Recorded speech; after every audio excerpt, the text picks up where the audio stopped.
Hello guys, अस्सलाम वालेकुम। खुदा से उम्मीद करती हूँ आप सब लोग खैरियत से होंगे। तो गाइस चलिए चलते हैं अपने उर्दू रीडिंग की जाने।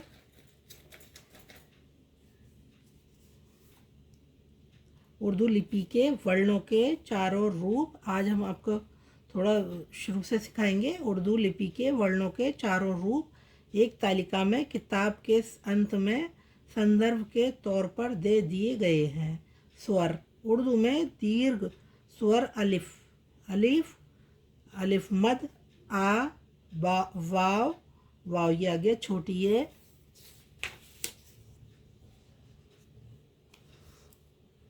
छोटी ए, बड़ी, छोटी ए और बड़ी ये छोटी ए है, छोटी ए और बड़ी ए द्वारा व्यक्त किए जाते हैं।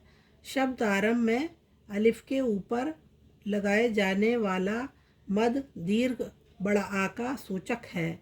ये और वाव जब आरंभ में आते हैं तो अर्ध स्वर या और वा के धोतक बनते हैं, जैसे यहाँ, यहाँ और वहाँ, वहाँ। वाव, वाव, छोटी ये, छोटी ये और बड़ी ये, बड़ी ये अन्य संदर्भों में दीर्घ स्वर के सूचक हैं। इनका विवरण नीचे दिया गया है। वाव और ये, वाव और छोटी ये उर्दू में वाव, उर्दू में वाव, ये हिंदी में वाव है, ये उर्दू में वाव चार निम्नलिखित ध्वनियों को दर्शाता है, जैसे जो, जो, जो, जो, वहाँ। तो ये आ गया वहाँ का, तो ये आ गया वहाँ, और जो ये आ गया जू, जू है, ये उल्टा पेश लगा दिया इन्होंने, ये जू है और ये जो है, और जो ये है, जीम वाव ज़बर जो, तो इस पे जो आ जाता है। जो मैंने बताया नहीं कि जहाँ दो वो होती हैं मात्राएं, तो उस पर ज़बर आता है, जीम वाव ज़बर जो, ये आ गया, और वहाँ का ये आ गया, और जू का ये आ गया, जीम वाव और उल्टा पेश जू, और जीम वाव जो। शब्द आरंभ में वाव के, और ये आपको बहुत समझने की ज़रूरत है।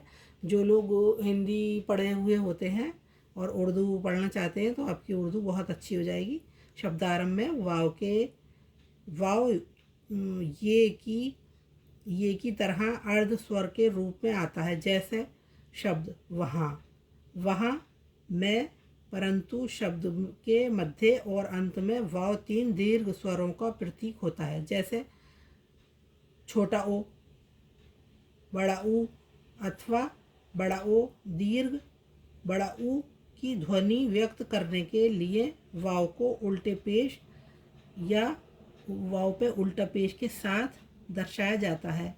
बड़ा ओ ध्वनि को व्यक्त करने के लिए वाव को पूर्ववर्ती ज़बर, ये वाव के ऊपर ज़बर दिखा रहे हैं ना, ये ज़बर है और ये वाव है, पूर्ववर्ती ज़बर के साथ दर्शाया जाता है, और अचिह्नित वाव ओ, छोटा ओ ध्वनि को दर्शाता है, जैसे कि उपरोक्त उदाहरणों में दिखाया गया है। इसी तरह उर्दू में छोटी ए, बड़ी ए, छोटी ए भी नीचे प्रस्तुत की गई है, की गई चार ध्वनियों को दर्शाता है। अब ये आ गया मैना, तो मैना में ज़बर आ गया ना, मीम, मीम ये ज़बर मैं, नून अलिफ ज़बर ना, नून अलिफ ना, मैना, और ये मीरा, तो ज़ेर आ गया नीचे, ये छोटी ई को दर्शाएगा, ये मीम ये ज़ेर मी, रे अलिफ रा, मीरा। ये आ गई आपकी मीम माँ और बड़ी की मात्रा रा, आका डंडा, मीरा। अब ये मेरा, तो मेरा में ये जो है ये दोनों ही रूप ले लेती है, मतलब ये सी वाली ये दोनों का ही रूप ले लेती है, बड़ी ए का भी और छोटी ए का भी। अब इसमें बड़ी ए का रूप है ये, तो मेरा। अब इसमें अगर आप ये बनाओ, जैसे आप ये बनाओ, ये मीम और ये प्लस और फिर ये बड़ी ए और प्लस रे अलिफ, तो ये मेरा ऐसे आएगा।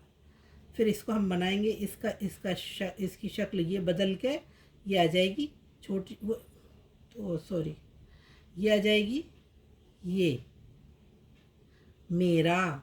और यहाँ तो यहाँ ये आ गया या, हा, आ का डंडा और चंद्रबिंदी। तो ये छोटी और बड़ी ए भी नीचे प्रस्तुत की गई 4 ध्वनियों को दर्शाता है। शब्दारंभ में ये भी वाव की तरह अर्ध स्वर का द्योतक बनता है। उदाहरण यहाँ, यहाँ। परंतु शब्द के मध्य और अंतिम स्थानों में ये विभिन्न 3 स्वरों छोटा ए, बड़ी ई और छोटा ए को दर्शाता है। बड़ी ई ध्वनि के लिए ये खड़े ज़ेर के साथ आता है, जैसे मीरा, तो ये खड़ा ज़ेर नीचे लग गया, मीरा। मीरा ये आ गया, बड़ी की मात्रा लगेगी तो इसमें खड़ा ज़ेर लगेगा, मीरा। और ये है छोटा ए, ये छोटा ए है। ध्वनि दर्शाने के लिए ये को प्रवर्ती ज़बर के साथ प्रयोग में लाया जाता है, जैसे मैना, मीम ये ज़बर मैं, नून अलिफ ना, मैना। तो ये हो गया मैना। मैना में ये आ गए 2 मात्राएं आ गई, ये बड़े ए की मात्रा हो गई। जबकि छोटे ए ध्वनि अचिह्नित ये के साथ दर्शाई जाती है, जैसे मेरा, तो ये हो गया मेरा, छोटे ए की मात्रा आ गई है। और वो था मीरा, तो इसमें खड़ा ज़ेर लगा और ये 2 नुक्ते लगे। अब हस्व स्वर। उर्दू में हस्व स्वर वर्णों के ऊपर या नीचे विशेष चिन्ह लगाकर दिखाए जाते हैं। यह है ज़बर, यह बिंदी दिए, ये ज़बर। वर्ण में ऊपर लगे चिन्ह को ज़बर कहते हैं और ये आगामी छोटा आ का सूचक है, ज़बर। वर्ण के नीचे लगे चिन्ह को ज़ेर कहते हैं और ये आगामी छोटी ई को दर्शाता है। वर्ण के ऊपर आए चिन्ह को पेश कहते हैं। ये पेश है, ये पेश है ऐसे, ये, और ये ज़बर है, ये ज़ेर है, ये ज़बर है, ये पेश है, पेश कहते हैं। और ये आगामी हस्व ऊ को दर्शाता है। जब अलिफ किसी शब्द या अक्षर के आरंभ में आता है तो इसका मतलब है कि वह शब्द या अक्षर स्वर से आरंभ होता है। वांछित हस्व स्वर को ज़ेर, ज़बर और पेश से दिखाया जाता है, जैसे अलिफ बे ज़बर अब, अलिफ सीन ज़ेर इस, अलिफ नून पेश उन। अपितु हस्व स्वर केवल उस समय जब ज़रूरी हो तब लगाए जाते हैं। आमतौर पर उर्दू पाठक अपनी ज़बान को हस्व स्वरों के बिना ही पढ़ सकते हैं। उर्दू स्वरों की तालिका किताब के अंत में संदर्भ के लिए दे दी गई है। वो सीखना तो बहुत ज़रूरी है। नून गुन्ना 2 चश्मे, ये बेसिक है, बेसिक उर्दू की। अब बेसिक नहीं सीखी तो कुछ नहीं सीखा, बेसिक आनी चाहिए कुछ भी सीखने के लिए। नून गुन्ना 2 चश्मी है और हमज़ा। निम्नलिखित 3 वर्ण हालांकि परंपरा अनुसार उर्दू वर्णमाला में नहीं दर्शाए जाते, लेकिन इनका सीखना आवश्यक है। नून गुन्ना।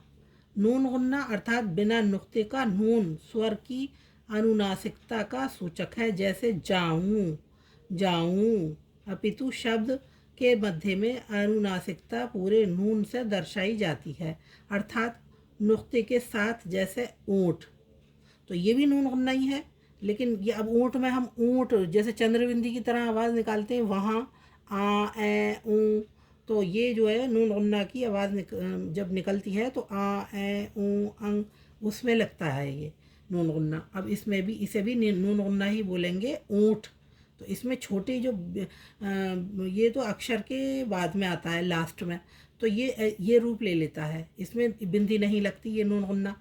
और ये जो है ये बीच में आता है या शुरू में, और तो इसमें फिर जिसमें बिंदी लगती है बीच में ये इधर, तो फिर उसको वो बोलने में नहीं आती, बस लगाने में ही आती है बिंदी। छोटा हाफ शक्ल हो जाती है ना इसकी, तो हाफ शक्ल को लेके बिंदी लगा देते हैं। जब बिंदी लग जाती है तो जैसे ऊँट, तो ऊँट में हम बोलने में तो नहीं आया, लेकिन देखो ये नून की हाफ शक्ल आ गई, तो ये है। तो अनुनासिकता पूरे नून से दर्शाई जाती है, अर्थात नुक्ते के साथ, जैसे ऊँट। 2 चश्मी है। 2 चश्मी है उर्दू का एक विशेष लक्षण है और ये महाप्राणता का सूचक है। जैसे घोड़ा, घोड़ा, थोड़ा, थोड़ा। अरबी में हमजा कंठ गले के निचले भाग से उच्चारित होता है। अरबी में हमजा कंठ के निचले भाग से उच्चारित होता है, यानी गले से। परंतु उर्दू लेखन में इसका प्रयोग आमतौर पर शब्द में प्रयुक्त दो स्वरों के साथ साथ होने का सूचक है। इसके अतिरिक्त उर्दू में इस चिन्ह की अपनी अलग से कोई ध्वनि नहीं है।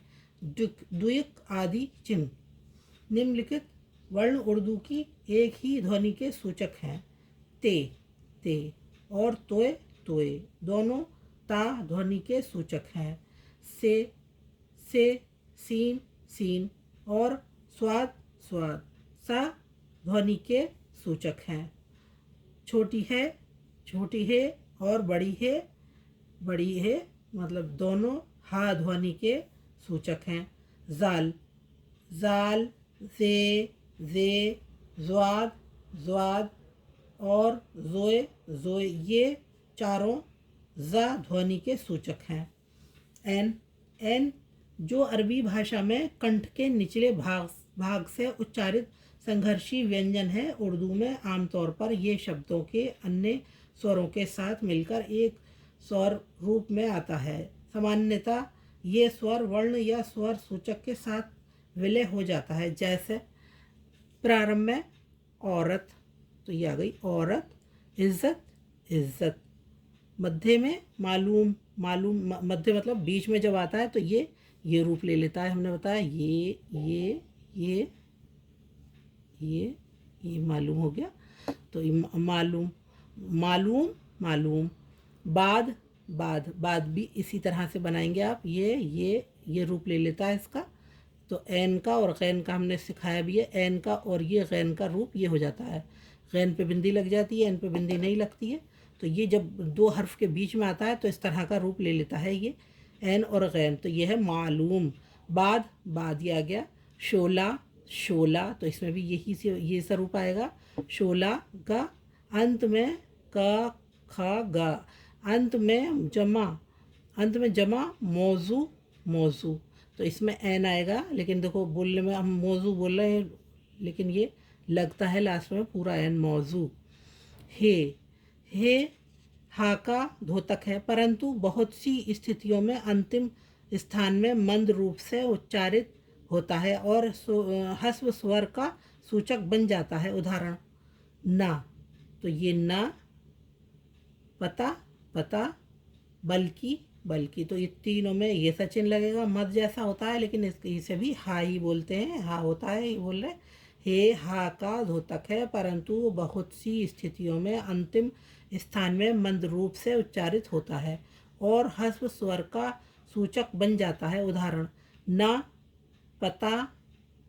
अब ये ना है और ता भी ऐसे ही बनता है ये। अब ये इन्होंने पता बना दिया ये पता। बल्कि, तो बल्कि भी ऐसे ही बनेगा। बे की आदि शक्ल आ जाएगी ये और ये बल्कि। परंतु जहाँ हा पूरी तरह उच्चारित होता है वहाँ हा के नीचे छोटा हुक लगाया जाता है। उदाहरण जैसे ये है कह, कह, तो ही जुड़ गई ये, और सह, तो सह में ये है जुड़ गई, तो नीचे इसमें हुक लग गया ये ऐसे, जैसे ये तो ये कह, सह, वह, बह, बह मतलब जैसे कहते हैं ना पानी बह रहा है, तो बह ऐसे बनेगा ये बह। खामोश वाव, खे के बाद आने वाला वाव केवल फारमी और अरबी से कुछ आए हुए शब्दों में उच्चारित नहीं होता है। इसे वाव के नीचे छोटी रेखा लगाकर व्यक्त किया जाता है। जैसे खे वाव शीन पेश, खुश, पेश लगेगा इसमें, क्यों कि ये आ गई खाऊ खुश, ये छोटी की मात्रा आ गई, तो खे वाव पेश खुश, खे वाव दाल खुद, तो खाऊ द खुद ये है। खे के बाद आने वाला वाव केवल फारमी खामोश वाव है। ये खामोश वाव यानी पता नहीं चलता, जैसे नून गुन्ना हमने सिखाया आपको, तो खे के बाद आने वाला वाव केवल फारसी और अरबी से कुछ आए हुए शब्दों में उच्चारित नहीं होता। इसे वाव के नीचे छोटी रेखा लगाकर व्यक्त किया जाता है, मतलब उच्चारण में नहीं आता। खे वाव शीन पेश खुश, खे वाव दाल पेश खुद। अब ये आ गया खुश खुद, खाऊ द खुद, खाऊ खुश।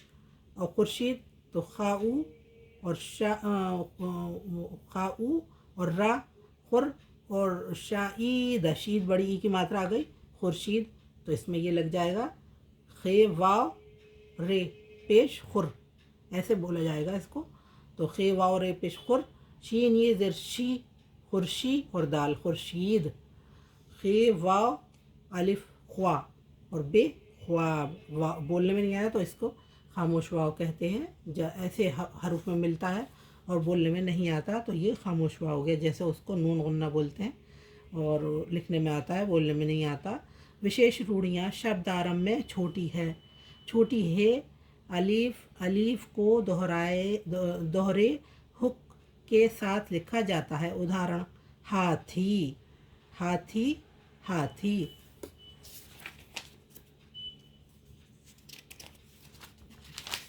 गाइस आज के लिए इतना ही, फिर कल सिखाएंगे अब आपको, और आप इसकी प्रैक्टिस करें, लिख कर देखें। उम्मीद करती हूँ आपकी अच्छी तरह से समझ में आए, मैं ये कोशिश करती हूँ। इसी के साथ गाइस सब्सक्राइब ज़रूर क्या करें गाइस, और लाइक करें, शेयर करें, कमेंट्स करें। अल्लाह हाफिज़।